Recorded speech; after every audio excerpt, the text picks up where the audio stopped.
Hello and welcome to the Island Luxury Penthouse. I'm here to give you a brief walkthrough of the items you'll want to know how to use, but I'm still available for calls if you have questions when you're staying here.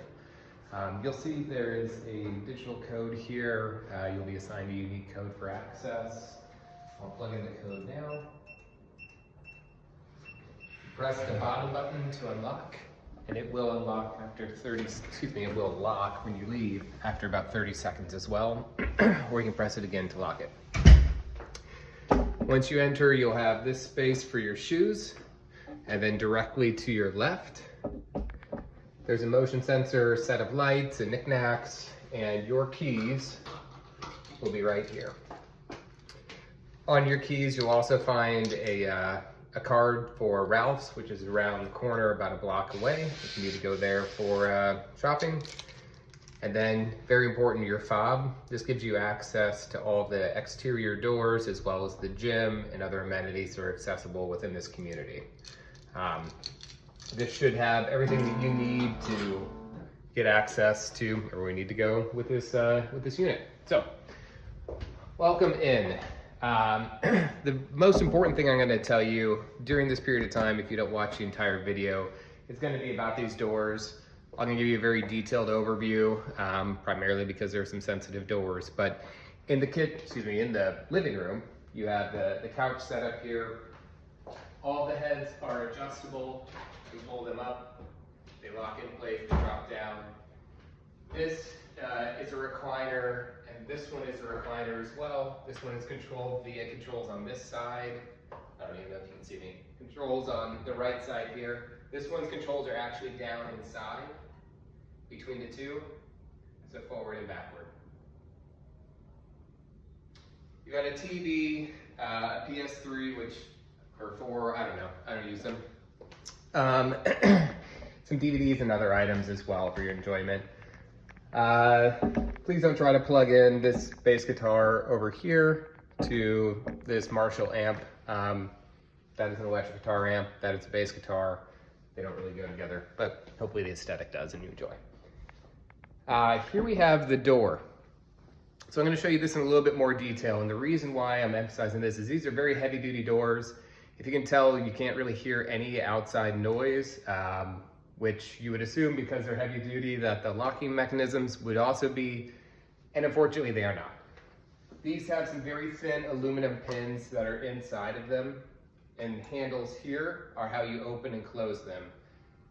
This is the most important thing to remember. When you're opening this door, this handle here, you can use to make sure it's aligned straight down. Use your dominant hand here, and then these open out. It should always be very light pressure to open them out. If it feels hard, don't force it. You will bend the aluminum pin and it's going to be an expensive repair. I always tell people when they are, when you are shutting the door,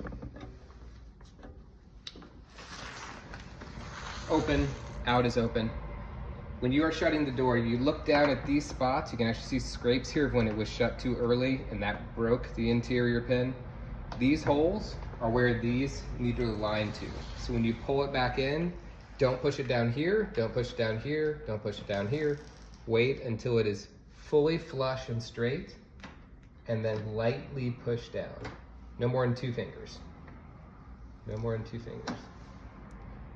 Again. 2. 2. Out. I know this is annoying, and I wouldn't be doing this if these things don't break so easily. If you do it here, you're gonna have a problem. There. Down. Down. Okay. That is probably the hardest part. Everything else is more so fun for your enjoyment. There is also a screen on each of these large sets of windows that pulls across all the way.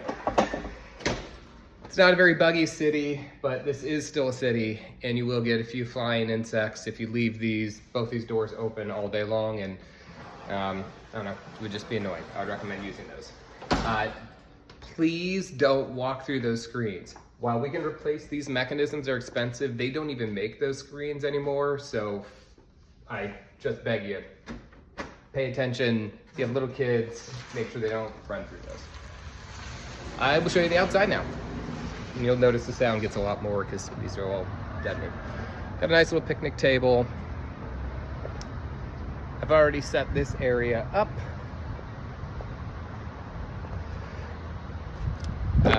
By the way, your convention center, if you're going to Comic-Con, is right there. Gas lamp is directly that direction.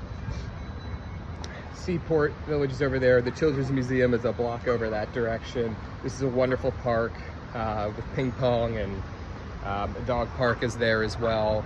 Children's park over there, all fun stuff. I keep these cushions inside of this item. There's a lock on the front. Yeah, I always keep the lock open. If for any reason it is actually locked, for any reason it's actually locked, the pass key or whatever is 198, but I just keep it open. The reason I keep the lock there is if the wind blows, it can open that thing and whatnot.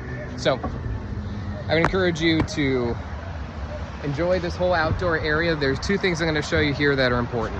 Number one, the umbrella.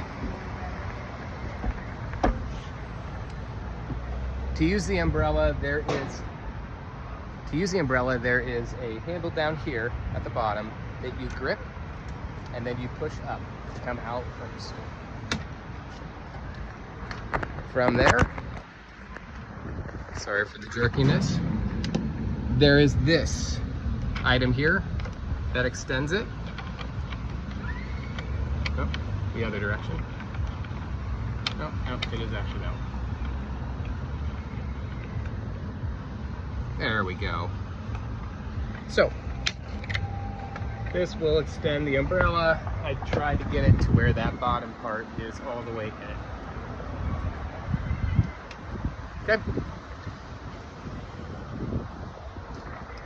If you want to alter the angle at which the umbrella moves, there is a handle down here at the bottom, and that will alter the angle as well. So, very basic use. That is the umbrella. I don't make these videos for a living or for enjoyment. I hope you do though. Enjoy them, not do this for a living, because then you're probably judging me. Okay.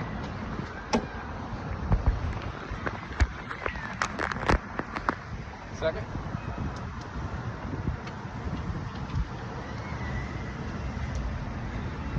Perfect. So, the other item I will show you is the heaters. To operate the heaters, this lifts off. The propane should be full. You start by turning on the propane, which I'm not going to do now, but we'll imagine I do. Imagine I twisted it. You'll see here where it says pilot light. Turn this, and you have to hold the, I don't know, knob in for like 30 seconds to allow enough gas to get through, and then you just press and hold that light, and you should see it ignite down there, and then you can control the intensity from there. To turn it off, please just turn the propane off first before you turn this nozzle, just to ensure you don't forget and leave the propane on and end up just wasting a lot of propane.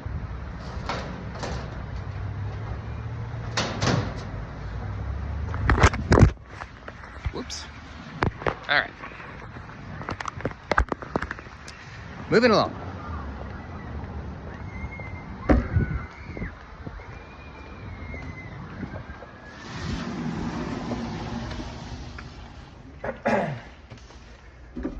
This is a good example. The AC is on, so it actually had a bit of a suction and made it a little bit difficult. Again, all the way in. I'm actually pulling in a little bit more with my right hand this time because it wants to go out because of the AC. Locked. Great. Nice and quiet.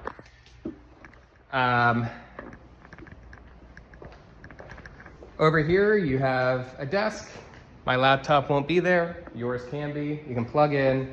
This is a raising and lowering desk with adjustability based on here. So you can use those controls to raise or lower it.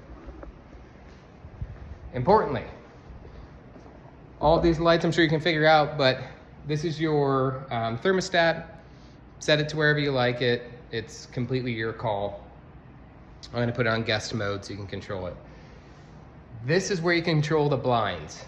So if you press once and a light comes on, the up and down is telling the blind which one to do.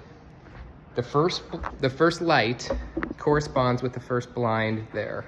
The second light, the blind's in the center, and it basically wraps around here. I'll show you. So they're all up right now. I press all 5 of them on and press down. Voila.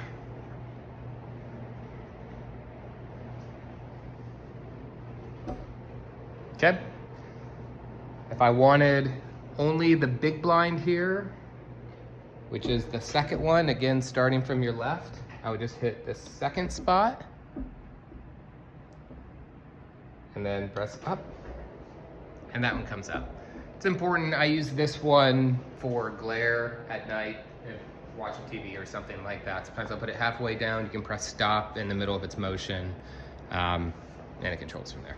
So, we'll bring them all back up so you can see. Hope you're having a great day, enjoying this video. I tried to do this fast, but it's not that fast. Okay, in the kitchen. Couple of things to be aware of. This remains locked. I just keep some of my food items there. Don't try to, get in there or whatever it may be. Inside here, you'll see a Keurig. If you like Keurig, I don't. Some extra supplies. Inside here is where I keep the Nespresso machine. You'll have a little starter pack of that. Enjoy the Nespresso if you like. I think it's a lot better at Keurig. If not, feel free to go over to Ralph's and buy Keurig. This is a digital oven, so you can do bake, touchscreen, timer, etc., light, all of that. Pretty self-explanatory. Microwave is as well. What else do we got here? Oh, trash can. It's right next to the dishwasher right here. The dishwasher, this thing is a whisper quiet one. It's actually a little bit annoying. It's so quiet because you can't tell when it's on. But to make the dishwasher work, you open it up. You press the on button, far left. Try again. And then you press start to make it start, and then you shut it, and I swear well, I didn't press start, but I swear you usually can't hear anything. Sink, self-explanatory. This last drawer here at the end of the island actually has 2 latches on the bottom.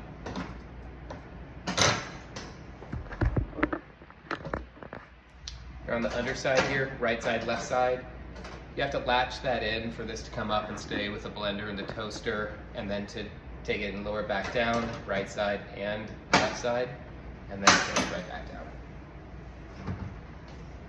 I don't think there's anything else that really needs explaining in this room.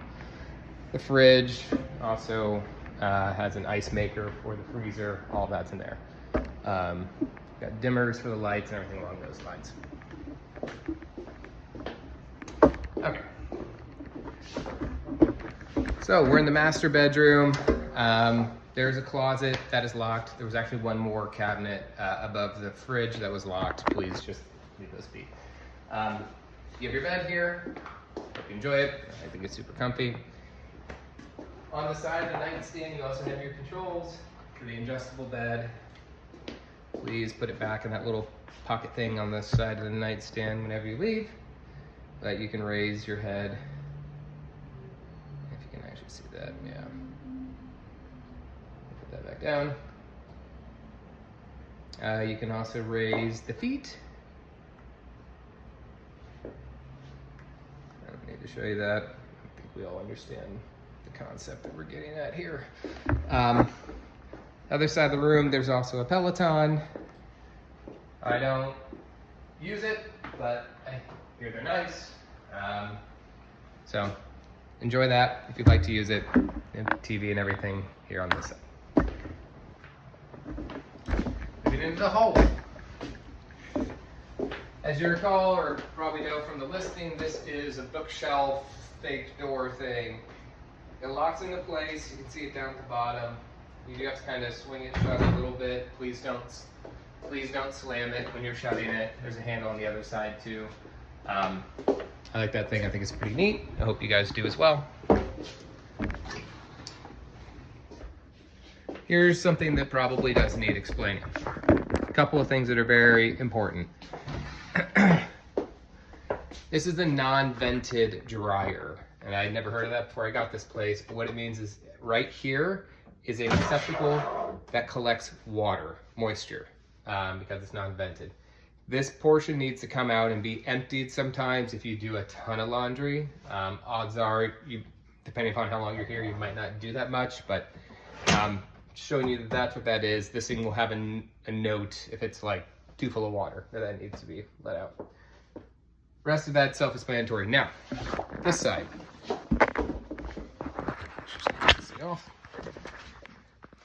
This is basically your option or your alternative to a dry cleaners. So you can throw your suit inside of here. You can throw your dress. You can throw bedding, whatever you want to freshen up. You can even press your pants in here. Whatever it may be. Down here, important, you have the drain tank for water, and you have the tank for water, the input tank. So clean water goes in there, dirty water comes out of here, and that's where you have a little lint trap. To use this thing, and it took me a minute. Let's see, make sure you can see. Okay, so on button. These three, heavy, normal, light, is how I usually do things. There's a lot more that I frankly don't know how to do.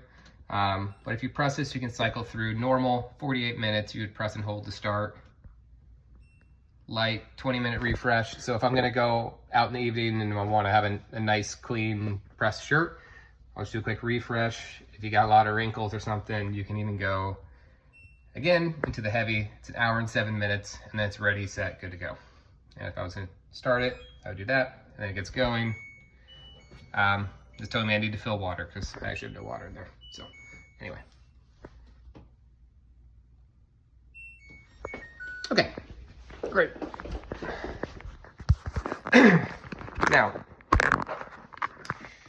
the other item that you may or may not have, well, two other items that are important to help you understand the property. Let's back through here.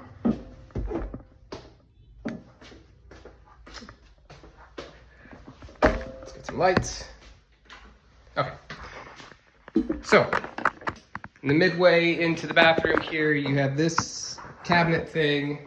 I keep a hair dryer, some other supplies. I also didn't mention this. Oops. Great. This whole white thing out here is basically supplies, bedding, anything that you might need. I tried to put it in there. Box fans, you know. I'm trying to make this as much at home. I love Airbnb. I've done it so many times, so I just kind of think about the things that I would want. Down here, you also have laundry bins, so you can separate cold and hot. These are what I typically use. There'll be another laundry basket that'll be there for your access. Shower, self-explanatory, although there is one thing that's important about this property.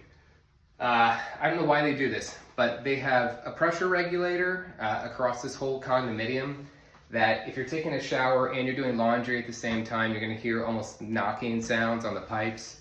It regulates the amount of water that they have flow through a unit at once, so that's what that is. It's not dangerous, but you know, if you are annoyed by it, don't, you know, do laundry or the dishes at the same time as taking a shower.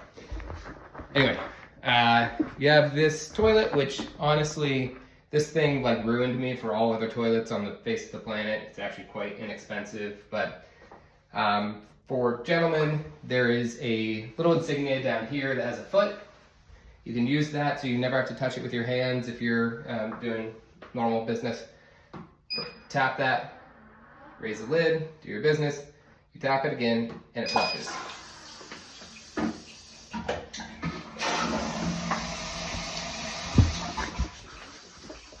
The lid is also automatic, so you walk up to it and it opens, but there's also a remote. This remote is down here by where the toilet paper is on the underside, is where I keep that. The remote is a full bidet. You've got front wash, back wash, a flush button.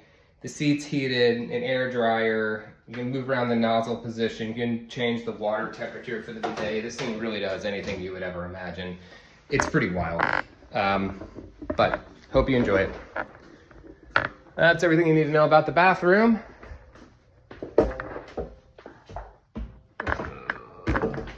Through here. Okay.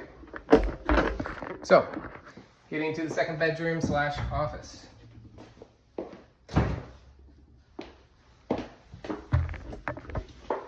Come with me. Join me. Okay. So you've got your second bedroom here. There is direct elevator access. While you're sleeping, I would recommend, if you don't want any of the noise that comes with just hearing the elevator, this door can be shut. There's also a fire door.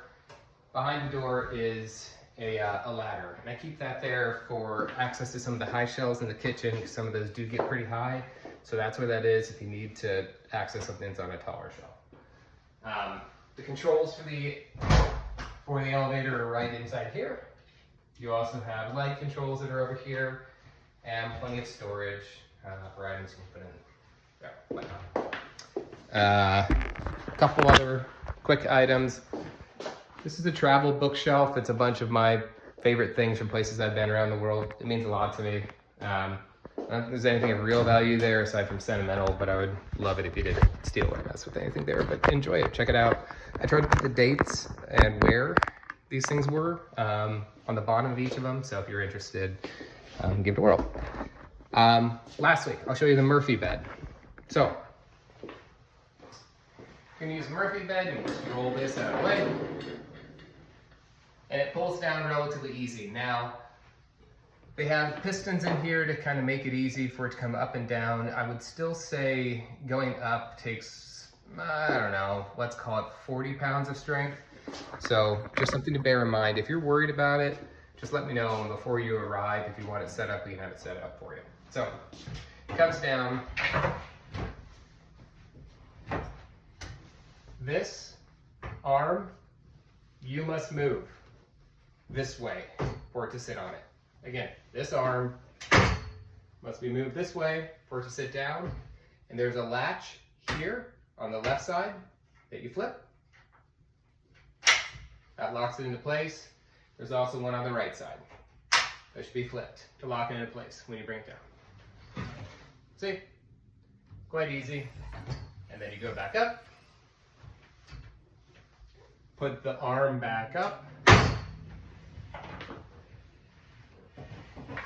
And it slides right back in. I use some bungee straps or cables or whatnot to make it easier for keeping the bed in place. If those annoy you when you're sleeping, take them off. You can put them back on. Pretty self-explanatory.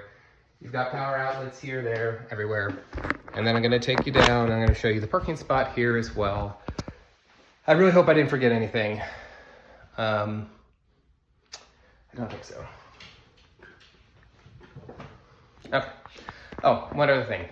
So I'm not gonna give a key to the elevator to access into the units, primarily for your security and for mine. I don't want any copy of those to exist in the world. So you can leave the unit through the elevator, but you cannot enter through the elevator. So sorry about that, but that's just how it is. Also stay there, right? Not sorry. Okay. Let's get down to the garage. Press G. This is also the same elevator that you would use from the front. So it just opens up on both sides. The unit is secure, so you know, opening up to R, which is where that opens, requires a special key, and I'm the only one who has copies. So the elevator is slow as molasses. I'm not from the South, but I'm going to use that term because it feels appropriate. Okay, here we go. So we walk this way to get to the parking spot. There is currently a vehicle that is in it. but there will not be when you arrive. The parking spot is number 33 and is located right here where this Jeep is. Ta-da. On the keys to the unit, and it's not on it right now, is also going to be a remote control for the garage door. So you can use that to enter and exit. Again, you can only park in parking spot number 33. And it's a little tight, but that's kind of how things are in San Diego. So hope you enjoy. I'm available to answer any questions. I'll try to make a quicker video next time. Take care.